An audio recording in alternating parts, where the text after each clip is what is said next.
Singer goes from performing on The Voice to fighting for his life. Ben Allen suffered a heart attack at just 47 years old. He says a trip to the ER saved his life. Allen hopes his story will raise awareness about the dangers of heart attacks, especially among younger people.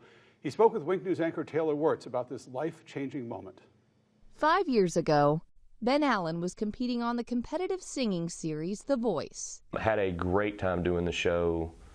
3 chairs turned for me. I was on Blake Shelton's team, and then later on I was on Gwen Stefani's team. Nowadays, the Southwest Florida musician spends his time touring the country with the Ben Allen Band. My band and I play about 105 shows a year. The 47-year-old never stopped until he had to. 2 days after Christmas. I had been riding a dirt bike all day. I'm a pretty active guy. My back starts hurting really bad, and I'm thinking that I have pinched a nerve in my back. Allen continued to think it was a pinched nerve, even when his chest cavity started hurting, his arms were burning, his fingertips were tingling, and he started sweating and hyperventilating. This pain is the worst I've ever had. This is the pain response. My wife says, "We're going to the emergency room." Despite his insistence that it was a pinched nerve, doctors came to a different conclusion. It was my heart. I had a heart attack. His cardiologist, Dr. Jose Souza with Lee Health, says Allen's decision to go to the ER was critical. If he didn't go to the hospital, is there a chance he wouldn't be here?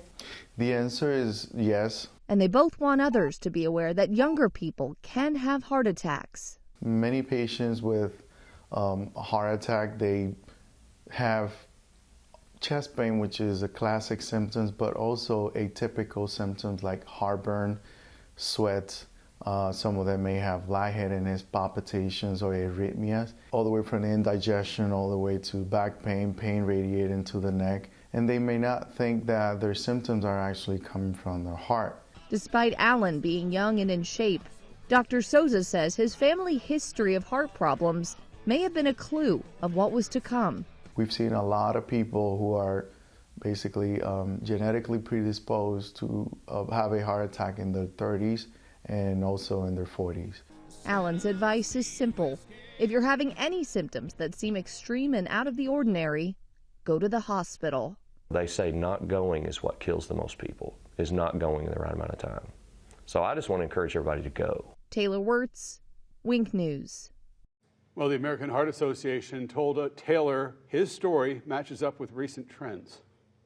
We are seeing younger generation, non-traditional, that you think of also having heart attack issues, having cardiac arrest issues.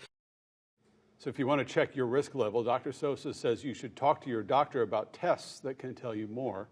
I know from family and personal experience, it's so important to ask about those tests and then follow their recommendation and look and see. It really makes you think, too, when you hear about all the different symptoms you should be keeping your attention to. Persistence, too, like persistent heartburn, things that, at least from what he told me, it's like if you feel it over and over again, it's time to have somebody look. Wow.